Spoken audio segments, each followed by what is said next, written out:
Welcome to this live stream from windowsontheworld.net. New show every Sunday, 9:30 p.m. We do not post most of our material onto YouTube, and everything is on the website at windowsontheworld.net, including links to where you can find our shows on Odyssey and Spreaker. Our whole archive is on our Odyssey channel. And tonight, in this episode, we are going to be talking to Jerry Marzinski and Lynn Monet, and we're going to be talking about the presence of other worlds. I've done many shows with Jerry, and you can find them on the homepage at windowsontheworld.net in an article called Demons Are Real. We're going to be taking this a step further tonight because we've gone into other areas of parapsychology and exploring other realms, and we're trying to do it in a very concise way which will have meaning and interest to the people out there. So I'm going to get on with the show now and bring in Jerry and Lynn. So first of all, we're going to speak to Jerry, and Jerry's going to introduce Lynn. Well, good to be on with you again, Mark. I met Lynn serendipitously. I think you wrote me. I did, yes. Yeah. And when I made an appointment to listen to her story. And what was so interesting is Lynn was able to see spirits from a young age, and she wasn't discouraged by her mother from doing so. So as she was telling me this information, she said she spent an internship on a psych ward. And that got my attention really quick. She was able to see the voices that these people suffer from, the things that the psychiatric mafia say are hallucinations. Now, the psychiatric mafia would diagnose both me and her as psychotic for what we know. Now, they've had 35 years to lock me up, and they haven't touched me. I've been working side by side with them in psych hospitals, mental health centers, emergency rooms. I'm still here. And I'm not on a psych ward, never was, other than working there. All right, so we're both totally sane. And I want Lynn to kind of tell her story, because I've heard from others who have tried to record the voices, and they said they had them, but when I listened to their recordings, I couldn't make out anything.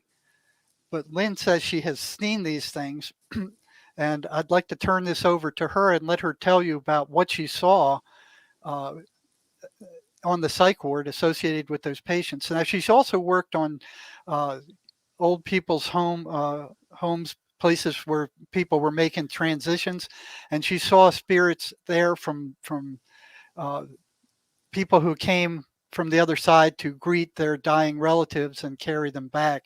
So she's got a lot of interesting stories about that too. So I'm going to bow out and let her tell you about the psych ward first, and then let her go wherever she wants to go from there. Thanks, Jerry. Just before Lynn comes in, I might come in with some questions, Lynn, if that's okay, just to clarify certain things for myself and the listeners. But do carry on. Thank you. Okay, thank you so much, first of all, Mark, for having me, and Jerry for inviting me in on this. My name is Lynn Monet. I have been a nurse for 38 years. 17 years of that has been in end-of-life care. I've also done management. I have a degree also in biological science. At one point, and would you like me to just go ahead and progress straight into the story? Yes, please do, Lynn. Yes, okay. Yeah. I went back to school to further my degree later in life, and this was my nursing degree.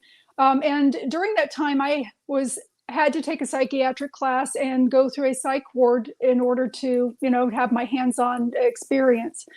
So there was one day in particular was the very first day that we arrived on the ward of this psychiatric facility, and it was the intake area. And the thing was about the intake area was there were many, many combative people. They hadn't had whatever therapy or medication that they were going to use to balance them out. And we actually had to sign papers that if someone hit us or we got hit in the head with something or whatever, or got bitten, that we wouldn't be able to hold the facility responsible.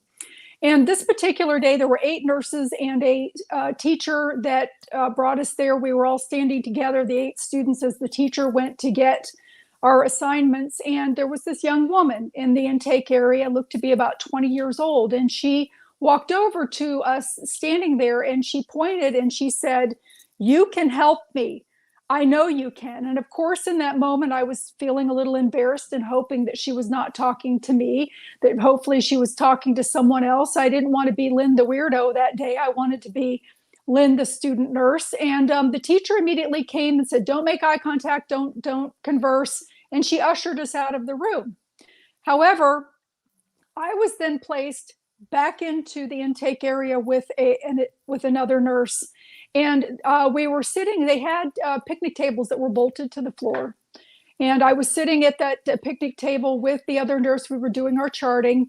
And the young woman sees us and she comes over and she sits down at the picnic table with us. And as she's sitting there with us, she's telling us her story about how her pastor started molesting her when she was 10 years old. And then her mother remarried at 14. And the stepfather started raping her, and about how she ran away at age 16 and started some devil worship, and that she realized that that was something that may not have been good for her to do. And she said that she hears 25 different voices.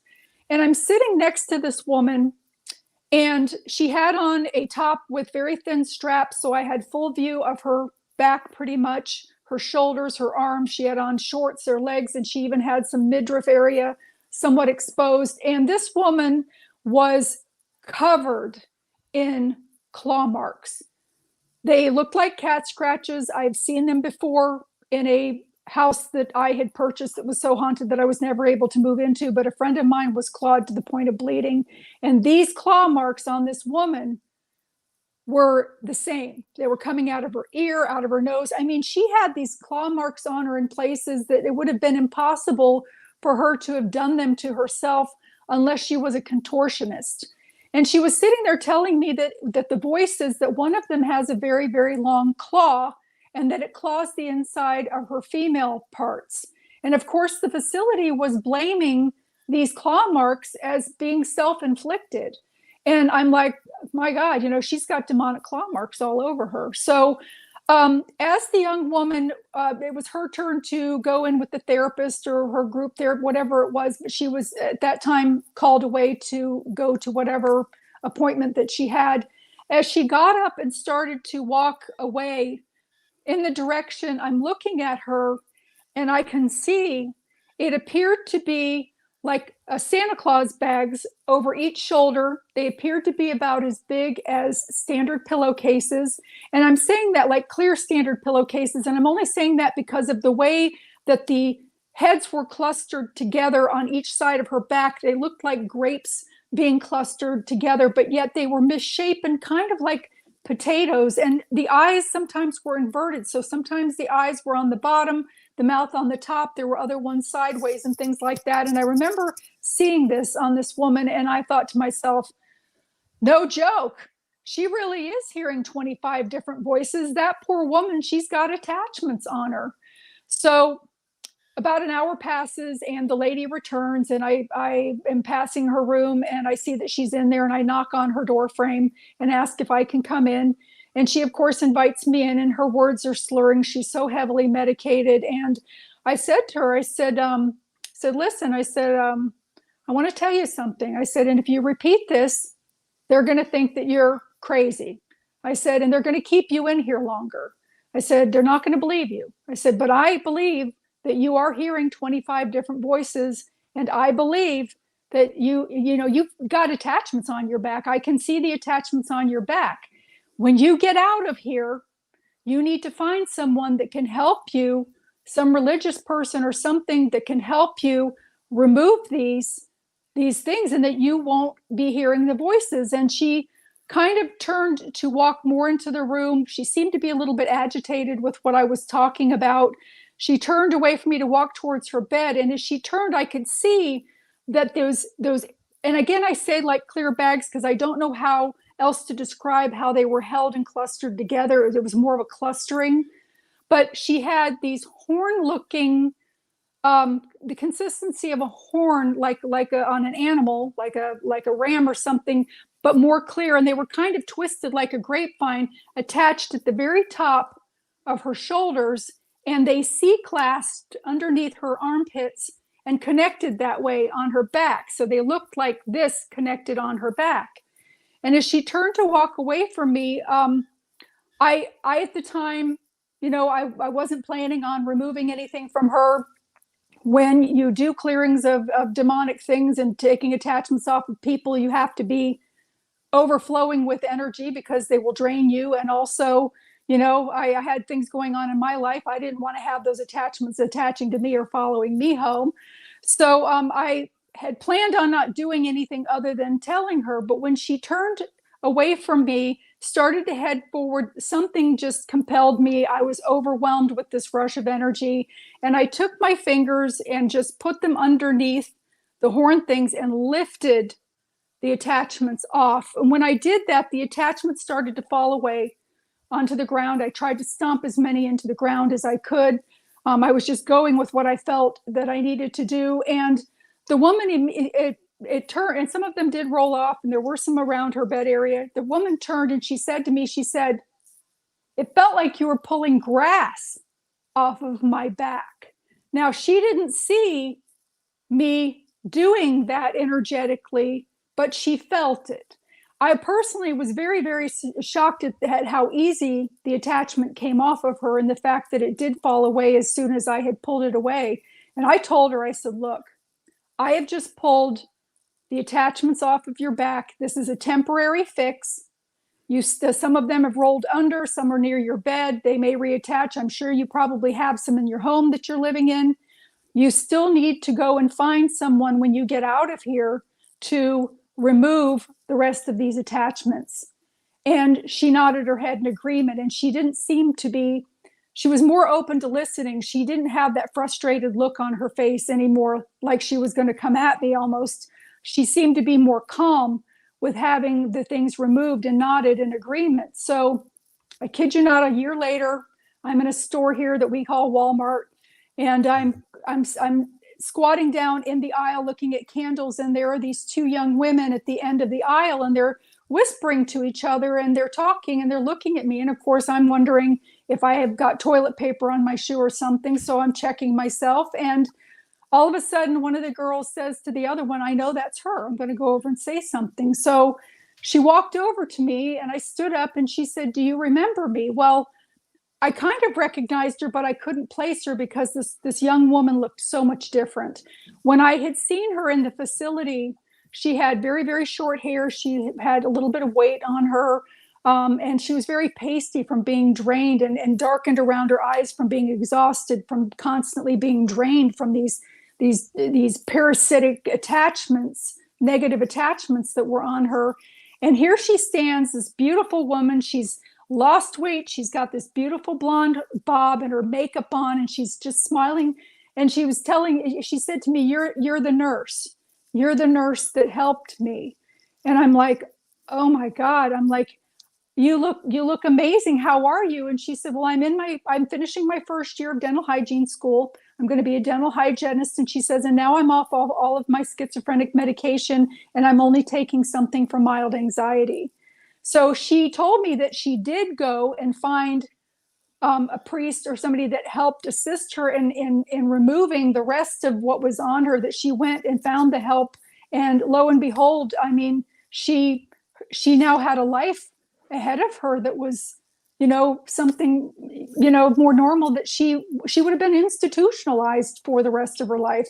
And now here she was actually living a good life and going forward with a profession. So I was very thrilled with that. But with that being said, after I saw that on her, we were in the facility for the whole week. And I can continue if you want me to. I didn't know if you had any questions, but do you want me to? No, just finish that section off. That's very interesting. Okay, so in the facility, I then, because we were there for a whole week, and that was my first day, and of course I was placed in different sections. I was placed in this one section that was very, very heartbreaking because it was considered the area of the people that were basically forgotten by their families. These people were in there long term. No one ever came to visit them because they thought they were crazy and wouldn't recognize them anyway. And I was placed there, and there was this sweet little woman, and she's sitting at this round table that has 4 chairs, and she's sitting in one of the chairs, and she's having this conversation at the table as if as if she's taught, like I mean, and it was coherent. It was full sentences. It wasn't like that vocabulary salad that they try to claim that they have. It was almost as if she was having a conversation. I could overhear like a one-sided conversation with somebody on a phone. It was it was like normal kind of thing. And she's talking and she's offering, coffee to these beings. And of course, they're saying, oh, well, she's hallucinating. But I could see the other three spirits sitting at the table with her.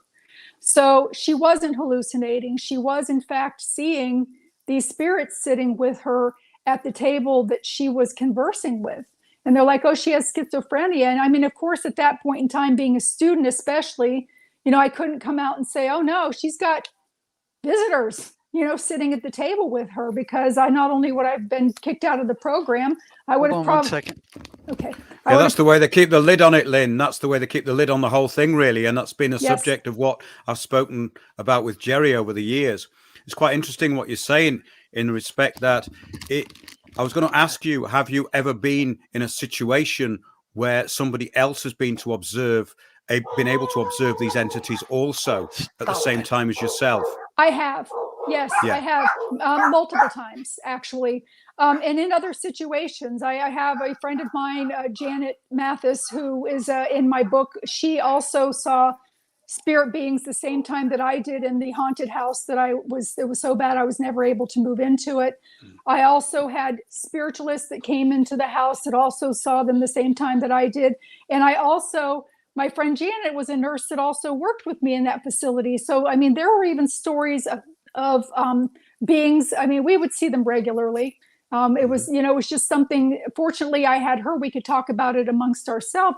And really, the thing is when I worked in the skilled unit, some of the conversations that we were having that did get out amongst other people didn't make them shun what we were saying. They actually would come forward with stories of their own, of things that they had also observed, and and that sort of thing. So it was supported, but yet it wasn't, kind of because the skilled unit wasn't like a hospital setting, and you didn't have doctors coming in every day. The doctor would come in like once a week, or be called if medication needed to be ordered for something. So that constant rotation of doctors and things were not in there like they would have been in a hospital or something like that. So, but yes, I've had people see the things at the same time as me. This is an interesting point as well I wanted to make, in that some people believe they have spirit guides and they believe they're being guided. And in my view and in my experience, a lot of the time they're actually being misguided. And that's another part of it, I think, that is very misunderstood, that people will be led by these entities that are low entities, quite malevolent, and often really not truly demonic. And that is an interesting thing I wanted to talk to you about, was this lower realm, where I think there's a problem, because we've got people who are trying to depart from it, and we've got also other things there which don't want to depart from it. Would you kind of concur with that at all? Oh, I completely concur with that. I've noticed that as well, with many things. And for some reason, my thought just left. But while you were talking about that, what you had mentioned in the very beginning, would you mind just mentioning that again? Because that was the thing that I was focused on. For some reason, my thought has just left. I apologize. Yes, the difference between the sort of entities that are in the lower dimensions. Okay. Yes, absolutely. There are guides that come forward, but keep in mind that some of these spirits mimic, and they will come in. A lot of times, a prime example, there was a gentleman that was channeling his mother, so to speak. He was connected, and he was an empath, and he was connected with his mother, and things continued. She would visit with him whenever he would meditate or something, but then she started to ask him to do things that he knew that his mother would never, in fact, ask him to do. And so he confronted it. And when he confronted it, it started to laugh and kind of dissipated and disappeared. So with that being said, he actually, in order to continue to have, channeling his mother, to make sure that it was actually his mother's spirit and not some manipulative lower, even demonic spirit, coming to visit him. She and he had a password mentally that they conveyed between each other, so that he would ask for the password. So in those times that they would try to approach him again, which they did, they weren't able to give him the password, and he was able to expose them and confront them. And when you do that, they back off. They kind of think that it's almost funny that you've figured them out, but they can't. Once you have figured them out, then their sole purpose for being there is exposed, and they have to they leave.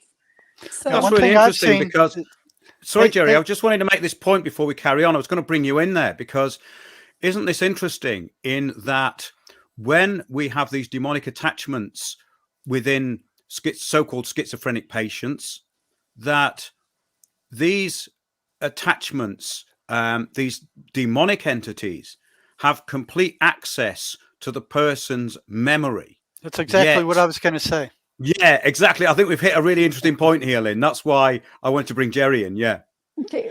Yeah, they can mimic anybody you know. And since they're energetic in nature, they're not physical, they're energy beings. There is no time, there is no space, there's no matter where they're at. So they can follow the person anywhere, no matter where he goes, underwater, wherever they can go. Now with the scratches on the back, I remember seeing that really clearly once with a prisoner I was working with at the prison. Pulled him in one morning. He said, I had a horrible night. They attacked me. They scratched my back all up, and he goes, you want to see it? And I said, well, why not? So he lifts his shirt up, and here's these 4 claw marks, like 4 fingers like this, just went all across his back, and you could see where they were bleeding. He couldn't have done that to himself. And if another prisoner did that to him, there would have been a fight. There would have been a lot more damage than just the scratch marks. Absolutely. The other thing I found, which kind of really irritates me, is where they had you sign documents to enter the psych ward in case you were attacked. They make it seem so dangerous that nobody can go on there without fear for their lives. Yes. So the average person, that any researcher, is not going to be let in there to see or talk to these people. It's too dangerous. We can't let you in there. And it breeds more suspicion and fear. Yes, and that's really what keeps the whole thing going, isn't it? Because it's this fear of mental illness. I mean, I'm in touch with somebody who's in a secure psychiatric unit who got in touch with me actually through the show, and when they were detained again, I saw the video, and it's very disturbing because there's no way out. And these police, they turn up with no numbers on, and that however calm that person keeps, what the end result's going to be. They go in whether they like it or not. And that's very disturbing. And that view is promoted, of course, because the whole idea of schizophrenia, I mean, when somebody told me before I knew any better that they had schizophrenia, I was extremely wary of them, especially paranoid schizophrenia. Mm-hmm. They got you scared. Yes. So absolutely. It's like, oh, I'm going to stay away from these guys. And this comment that the lady made, don't make eye contact, that is so bizarre. Mm-hmm. These people are dying for attention. Everybody's ignoring them. The psychiatrist comes in, sees them for 15, 20 minutes, fills them full of meds, and leaves. That's true. Yes. They don't. Another thing, Jerry, that's interesting talking. you just brought up is if you look in the eyes, you can see whether they're actually under control or not. And that is a really interesting thing. I remember having this conversation with someone, but there was a battle going on with the eyes because what was in them was trying to take over completely. And it was taken over from this person's conversation. The conversation was superficially there, but the demonic entity was looking right at me. Mm-hmm. Yeah, they look through the person's eyes so they can see and hear everything that's going on because they're actually sharing the patient's senses. Yeah. It is the senses. And the thing about that is also mentioning, yes, and any of this fear factor that's around them with the people that are caring for them, as well as any type of negative act that maybe the schizophrenic isn't compelled to or told to, because I believe the voices are not in their head. What I've seen, they're actually being whispered in their ear. And I'll explain that to you. Yeah, they are outside whispering in. They are attachments. But the thing is they feed on that negative energy of fear, anger, any of the chaos and the rippling effect that is created by the mental illness. and they feed on it, and then they're able to do more physical acts like clawing somebody. Yeah, exactly. So they come in from the outside, and what they do is they insert thoughts in these people's minds. And Mhm. we're all taught from the time we're young kids that every thought that comes into your mind belongs to you. That's far from true. Matter of fact, very few are. They're coming in from the good side or the dark side. So, like Sherry Sweeney said, every negative thought you have about yourself or anybody else isn't coming from you. That's So, right. what these things, they don't want people to understand that those thoughts are not their own. Yeah, you So have to they, get down to a baseline state where you can monitor what is coming in. And yeah, that is something I don't think many people can do that. I thought more people could do it, but they can't, because when you explain it to them, they've completely misunderstood what you've said. yeah, they So see they have this constant chatter all the time. And the whole idea of this unified field is that you can be able to sense what's coming in. I mean, and it comes out of the blue, it comes random. You go, wow, that wasn't my thought. Where did that come right. from? And Yep, that's the realization. And that is a very important point to get to. And I think it's the key to a lot of this stuff. I think we've discussed that before, Jerry. So I won't yeah. stay on that point too long. But when you go into this, Lynn, do you have any way you protect yourself? Because people need to know this stuff as well. And from my own personal point of view, I just get my whole energy field to be like more complete awareness, so that I I have a strong resistance to it. So if anything does come in, you can sense it straight away. Do you use any techniques at all? Yes, I do. I also use prayer. The thing is Mm. as I had made mention to you, the day that I removed the attachment from the young woman, I had not prepared myself, and that's why I was hesitant. But you do have to go through a preparation, because the thing that people don't understand, it's almost like putting a proverbial force field over yourself. When you are dealing with something this benevolent and negative, you are the person, if you're the one trying to help, you are the one that is under constant attack in your energy field, and it exhausts you when you're finished. I mean, you could go home and sleep for days. The schizophrenic, it's the same way, because they're draining off of them. They have periods of exhaustion as well. But since you're the enemy, they are constantly attacking you. And it is so important to have your energy field up, to call in whatever guides you use, or prayer that you use to protection, or necklace. I even had a demonologist recommend carrying a little bit of iron in a little bottle, like iron powder, I've because heard of the, that too. yeah, because of the iron that they put around the graveyards to keep spirits in, supposedly, back in the day. So to carry those sorts of things indefinitely, your senses have to be on and fully alert, because you just never know, what might be coming at you, and you definitely don't want these things attaching to you and carrying them home. Well, I've ran exactly, and into. that's the danger, isn't it? And I think Yes. that at this particular time, you were making this point just before we did the show, that this information has never been any more useful than it is now, Yes. because with this constant bombardment, as we've said before, Jerry, through the media is like a demonic entity. Yeah, The Yes. whole of the way that this system works to get into your head to control is now openly demonic, and it really is mimicking these entities. And that is something that once you're aware of, I think you end up more in silence, and you become a much more aware individual on a level which is not known about much these days. And of course, this is what the whole priest class was all about. It was about getting to this stage of protection. Therefore, you could be seen as somebody who was able to be open, but also to have this open truth. And I think that's what the early Christianity was about, which was called the Way. And that was feared by those who were trying to subvert it, because all this they were doing was using a pure energy of truth. And this, I think, has been completely misrepresented in the New Age, and it's become this self-absorbed Luciferian cult, which is, again, another way of bringing in all this negativity and also Absolutely. making people acquiesce to it as well. I totally concur with what you're saying. You know, a lot of us that are on the planet right now are incarnates. We are not reincarnated. We have chosen to come in for this time, and you know, Dr. Jerry and I were talking, even, you know, mentioning about how, you know, we've gone through life and seeing all of these things, but we haven't been able to speak out about it. But I believe that we needed to come to a point in our age, and I'm not, you know, referencing that we're old, but we needed to be older, that we were in positions in our life where it didn't matter if they took our license, or it didn't matter if they did something to us, because what are they going to do? You know what I mean? Are they?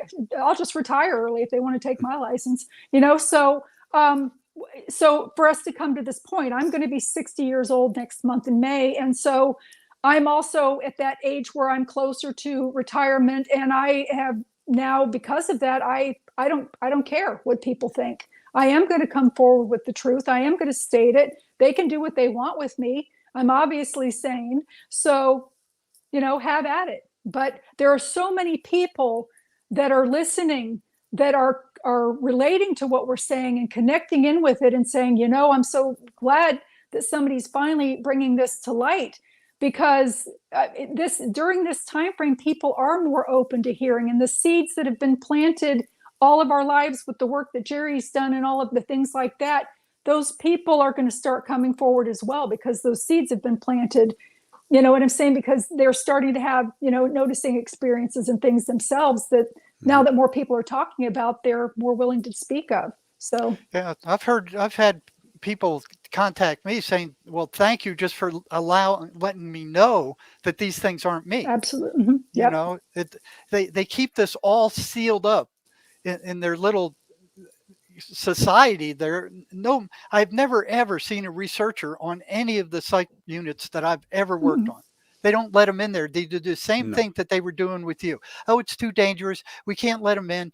Uh, wait, no, we can't take the risk. You know, that you just can't get in there.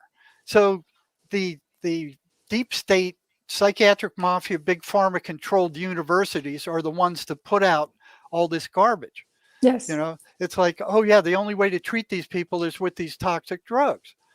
No, they don't even know what causes schizophrenia. Mm. They're totally clueless. You know, and they're brainwashed in medical school, and big pharma has a big part in you know, making sure that people like us who do put stuff out on that, none of that gets printed in any of the Mm. journals. Or Yet, we're discredited. or we're Absolutely. discredited, you know, but Mm-hmm. people sense the truth. They know the truth. Once it gets out there, they can feel it. You know, they can feel it. Absolutely. And I had the Absolutely. same experience when I first got onto my first psych ward. You know, Mm-hmm. after 6 years of psychology and counseling, I finally got access to a clinical population. And that's the first thing I saw too, is here's these guys walking around like they're talking on a telephone, and you Mm-hmm. can hear one side of the conversation. So when they're teaching us in school, graduate school, hey, well, these are hallucinations, word salad. You know, you think it's nonsense. It just makes no sense. And I was expecting it to be word salad, but here I am hearing them talk coherent sentences, a coherent conversation. They're arguing with these things. They're talking with these things. They're walking around carrying on conversations with, you know, something I don't see. And and here they are saying, "Oh yeah, these are hallucinations," and making you think that whatever they're hearing is just garbage. It's Well, not. one quite common thing that I've heard, and not just from you, Jerry, from several other sources, is that when people have become possessed or intruded upon, then a separate voice comes out and basically tells you it's not them. Well, I've had patients ask these voices, "Who are you?" And they will say, "We are you." Mm-hmm. They want you to think that those thoughts coming through your head belong to you. That's And right. those thoughts are awful. You know, you're no good, you're awful, you're retarded, you're ugly, you're stupid, nobody likes. I mean, it's just a constant bombardment of demeaning, derogatory thoughts, constantly, day and night. You know, Mm-hmm. and the person, you know, and psychiatry is saying that too. Oh, these are just hallucinations. You just ignore them. that you can't ignore them. They get louder. I remember one psychiatrist in the state hospital telling a patient that. I called him back a week later and I said, the psychiatrist told you to just ignore your voices. How's that working for you? He said, it's not. They get louder when you ignore them. So I started asking other patients the same thing. What happens when you ignore them? Consistently, they get louder. Yes, I concur with that. I've also had that experience as well, where two things. I was walking behind a young man in the hallway, and I overhear him talking with someone, of course, that no one can see. And he's saying to them, "There's another person coming in the opposite direction in the hallway." And he said, "No, I'm not going to hit him. I'm not. He's having this conversation. Why do you want me to hit the person coming down the hallway? No, I'm not going to hit them." So it was like he was arguing with the voice in his head, and also what you had mentioned too. It's true. They're trying to convince them that it's coming from them, and it's not. And what's so dangerous about it, and a lot of times it sounds just like the thousands of thoughts that you normally have coming through your head. There's usually no change in timbre or any difference in the way it sounds. It sounds just like the regular voices that the thousands of thoughts you have running through your head every day. I mean, it's recently hard to tell I've just heard of a case, a friend of mine, Jerry, and they've just started getting these voice intrusions, but it coincided with somewhere that they moved to, and it's been very, very persistent. Lynn, I was going to ask you, do you think that these entities actually reside in certain places? They're not just, in another dimension of time and space, but are these lower dimension entities? I mean, this is something that I've been looking at a long time, and they do seem to be associated with places sometimes. Mm-hmm. Absolutely. I mean, this is an old thing. It's like the ghost thing, but I think beyond that, I'm talking about really malevolent demonic entities. Do they actually dwell in certain places? What do you think about that? Yes, they are actually, they find portals to enter in through. The house that I had purchased, that I was haunted so badly that I was never able to move into it, it was determined that there were in fact two demons in that house, one of which was a hellhound. The other one was a lower level demon, as well as a young man that had hung himself in the house. And the people that came over to do clearings, the final person that came over told me, she said, if your house had been built over 3 feet from where it was, it wouldn't have been haunted. And she said, she pointed to the house catty corner across the street from mine and said, I bet that house is haunted, and the one behind it, because of the ley lines or some type of vortex or tunneling coming through portals that they did there. She said, yeah, the one thing that I learned is it's not about the house.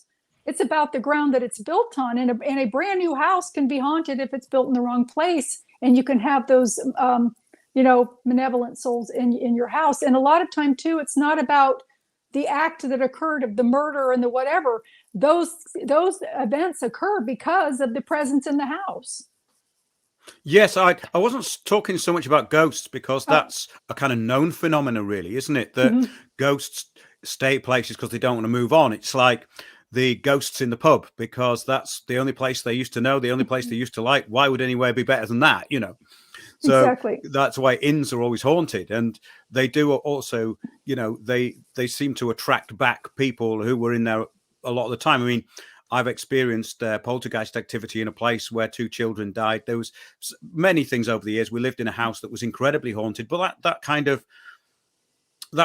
settled down after a while. In other words, when these entities, these ghosts, knew that we weren't scared of them and we were getting on with things, they kind of lost interest. But I'm talking about something a bit more malevolent than that, like these demonic entities, because in Scotland, there's an example of this, and I was looking into it a while ago, and it's really bizarre. There's a place that was used, there's an old castle, and it's got a bridge underneath, which was used a lot by Satanists. There's a lot of symbols there. But apparently when dogs run across the bridge, often they just jump over it and die. Oh, I And heard the about that I've heard place. about that. yeah, Yes. yeah, but the documentary's really stupid because someone comes on and said, "Well, dogs don't commit suicide." Well, no one actually said they did. I mean, something's getting into them to make them do it. They don't just go there and feel, "Oh, this place is going to make me feel terrible. I'm going to jump to my death." Do you know what I mean? Dogs Yes. don't do that, but something gets into them and makes Yes. them do it, which is really, really strange and obviously quite powerful. Yes, and also they put the imprint in their mind so that perhaps they jump off the bridge thinking that they're continuing on. And as far as the demonic thing, yes, they do. However, the demons are entering into our third dimension through portals, and those portals a lot of times are opened by people as Satanists,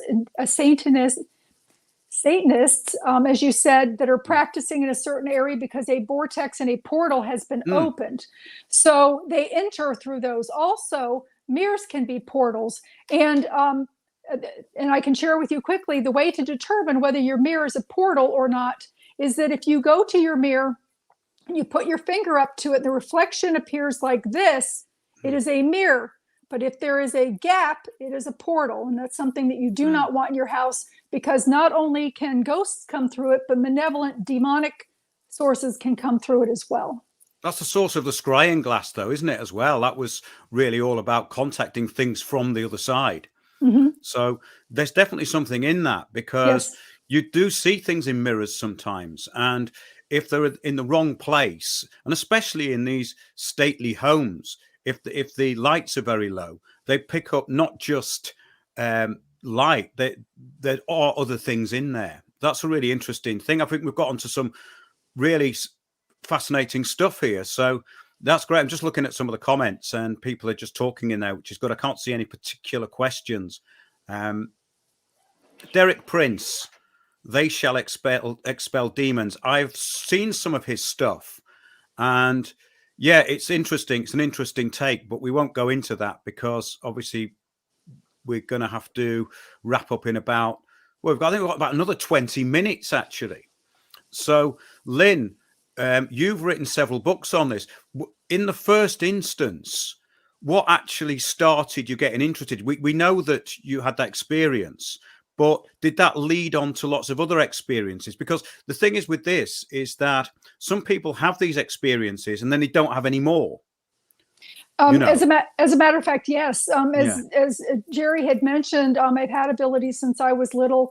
I kind of downplayed them as I got older because I didn't want to be Lynn the weirdo. So, and of course, traditional religion always, it comes into play with that, which my family I was born Presbyterian. My mother took about as Jehovah's Witnesses for a while. But when I experienced that haunted house and the two demons that were in the house, everything reopened for me because people were seeing the same things I was seeing at the same time. And that made the difference for me. So I started to nurture my gifts. And then since then, things have continued on because I have the ability to see spirits and attachments. I have the gift of second sight. So it has come in very, very handy in my profession as a nurse, end of life care, assisting people to cross over and seeing their loved ones come in, as well as going into situations, clearing houses and things like that, where there have been some very malevolent spirits on them, and also being able to see on that young woman the attachments that were on her back, and also on addictive personalities that were in the facility, these Arconian type attachments that were on the backs of people with addiction that look like spiders, crabs, or reptilian. And they position like neat backpacks on their backs. The reptilian sometimes has a tail that coils and attaches at the hip, sometimes no tail, but it has a human buttocks. And the thing that's very distinct about these is that their head, in comparison to their body, is very, very small. And it kind of comes up and shows itself over the shoulder sometimes. Sometimes it aligns directly with the back of the head. But the heads being small, and they have a fin type flap on the back of their head, starting from the top to the base of where the neck would be. But it's not rigid like a dolphin. It's floppy, like a handkerchief, like a kerchief on someone's head.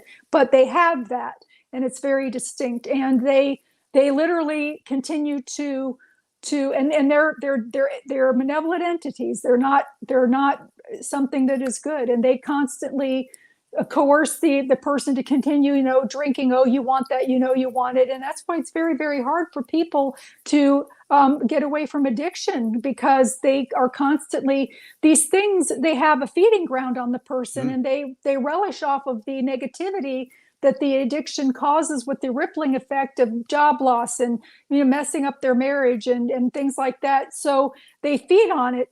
And of course, the archonic things don't want to detach, so they want to constantly encourage the person to go back to their drinking or to their drug addiction. Once the person has come to terms with that, I mean, the archon detaches. However, it never leaves. It always remains. That's why Mm-hmm. that's why alcoholics can not, basically they have to stop drinking completely because they can't stop. Exactly. Because it's that's driving the addiction. Yeah, And that's the same. I've heard the same thing from a lot of alcoholics I worked with. It's not just them doing the drinking. These spirits can't get drunk in a spiritual form. They have to find a body. So they jump in there and they ask for more. You can go into the bar and just hang out with your friends, kind of just inch them along until they get them drinking again. So it's not just the person who's drinking or drugging. That's right. These spirits that are attached to them.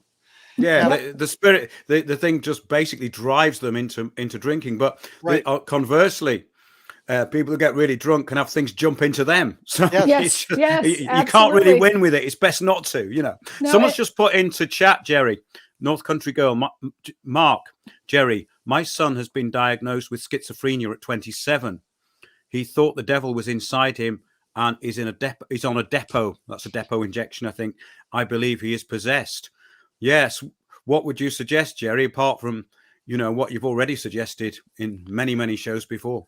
Well, the first thing that's got to be done is that they have to realize that those voices aren't them. So they have to break that. They have to realize those voices are coming from somewhere else. They're not them, that they don't mean them any good. Okay. The second this thing person actually just put in the chat before, Jerry, that her son said, "This is not me talking, Mom." Right. So they have to understand that, because a lot of times they start off thinking my mind is broken. And that's exactly what psychiatry tells them. Yeah, your mind is broken. You got a chemical imbalance. There's nothing you can do about it except take these toxic drugs. We're going to dish you out. It's a life sentence. No, they have to realize it's not them, that these things aren't for them, that they're liars. They lie about everything.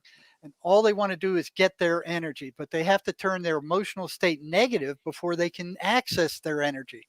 So they'll fill them full of all kinds of garbage in their heads. They'll try to get them to do things that get them in trouble, which generate that negative emotional energy to start with.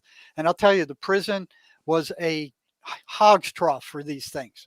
I mean, you could just walk into the door of that prison and you could just feel it. It was a feeding frenzy there. Absolutely. She also says his eyes were black. Well, we've seen that. We've talked about that before. That's pretty scary when you see full-on possession and the eyes go black and the mouth can foam and anything can happen.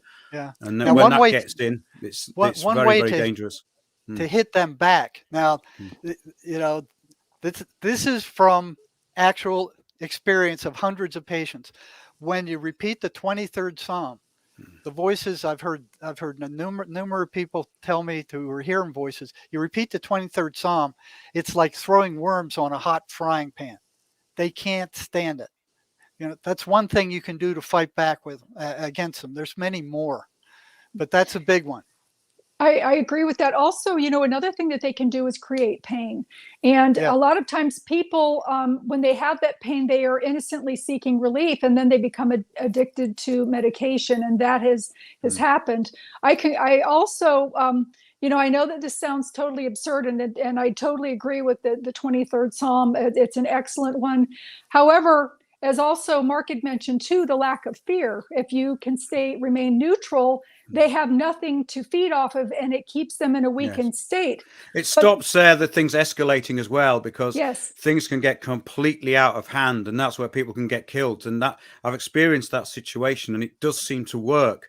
That if you can stay completely calm, centered, but with that resilient energy and purity of your own spirit, then other things happen, That's and very true. you can get help with the situation. I mean, I think I've discussed this with Jerry before, but I've been in a couple of situations where it's just been an absolute miracle I got out of it, actually, Hmm. because You, somebody had been possessed. Yeah. Yeah, absolutely. The thing is too, and I know this sounds ironic, and we're all talking about some mental illness. Recently, in the last year, I have found that, they're repelled by joy, they're repelled by love, they're repelled Right. by anything that way. And the quickest way to repel them is to go in love centered. And I know this sounds weird. That doesn't mean that you love them, but you go in love centered, and that radiating, even joyously singing or humming or dancing or even expressing outwardly how happy you are, that it's like a stench in the room for them. They don't want to stick around for that. I mean, they will try to divert you and put in thought patterns and stuff, but if you stay main on your course, especially with somebody, if you're going in to do clearings and things like that in a house, they do not like the joy and love aspect of it. So I you can know I can verify that to the max. They can't stand it. So one of the things I tell people to do is watch comedy. yes, They don't like laughter. them to be happy at all. They will destroy any happiness they can. They'll also destroy relationships. That's one of the Yes, first things they go after. They'll Absolutely. yep, they'll tell the Yes. wife And that it, she's cheating on him, and the husband's tells that they're cheating on each other. They put all kinds of thoughts in their head about how bad these people are. They don't like people having any kind of positive relationship. well, They you want to can destroy notice it. it coming in. I've noticed this over the years. You think something's getting in the way here, hmm, Yeah. and doubts are being planted, and you can see it. yep, they like to isolate. Absolutely. Oh Yeah, yeah. exactly. Yeah, that's the worst thing you could let one of your, if you're a mom or dad, you got a son or daughter who's schizophrenic. The worst thing you can do is let them isolate in their room by Yeah. themselves, because then they're totally isolated with those voices, and those voices are working on them 24 hours a day. They need to get distracted, do something else that they like to do. That's the worst thing you could do. And the infected person will drive off the mom and the dad or other relatives. They don't want them around. They'll make themselves so obnoxious that they can stay in the room by themselves. But it's not Yes. them doing it. It's the That's voices true. doing it. Crank up some music. Yep. That changes the mood right there. Just to try to do something, But you got to anything watch like what that. kind you turn on. That acid Exactly. rock Yeah, and that no, no, that no, rap music. no. No I negative agree. TV, no negative movies, no war stories. Stay away from the news, because the news is basically mimicking what the schizophrenics hear. If I The got that mainstream news pattern is of yes, voice, because it's not yeah, news, is it? It's basically No, no, propaganda, it's fear propaganda. propaganda, and Somebody's it just put in, matches. Jerry. and it's Uh, illusion. Yes, Yeah, I'm going to let you finish off in a minute, Lynn. But said Mark, could you please upload this broadcast to your Spreaker account? Yes, I can, and I think most of the shows I've done with Jerry, I've put onto Spreaker, especially the recent ones. So yes, I will do that. Lynn, could you tell the listeners about your books and where to get them? Yes, I have Omnipresent, which is going to end up being a 5-part series. Currently have Omnipresent, What Happened Next, as well as Omnipresent 111, Beckedon Drive. I also have The Colors of Heaven, which is a beautiful story about dying, death, and afterlife that I hope to help take the stigma of death and dying away, and have people have a better understanding of the transitioning and things that occur, so that they can be supported. I also have a book out called The Gap: What Else Your Adolescent and Teen Needs to Know, about dating in times of these new times that we have, that children are going through. Hmm. My website is www.lynnmoday.com. I can be reached there. I also have a podcast called Synchronicity: Adding Pieces to the Puzzle, on Tuesday nights at 8:30 p.m. Eastern Time in the United States. And I co-host another podcast called Journey Through the Gate, paranormal podcast with Cisco Murdoch, on the last Sunday of every month. And I can be reached through any of those. That's great, Lynn. Also, Jerry, can you tell a listener about your book? Because that's a great introduction to this subject. yeah, I've got it here. It's Sherry and I wrote it. Sherry was hearing voices when she was a young woman, and they were trying to kill her. So Oh if you my want to know God. how we came to the conclusion that the voices are not hallucinations, but Mhm. are actual entities, this is how we came to that conclusion, and all the documentation is there. My website is jerrymarzinski.com. I'm in private practice. I work with trauma patients and some schizophrenics, depending on how severe they are. Um, and I'm available through my website also. That's great, Jerry. I'll put those links in to Lynn's website and yours because I haven't got time to type up the text now. And we've kept it within an hour. And I think we've put out some great information there.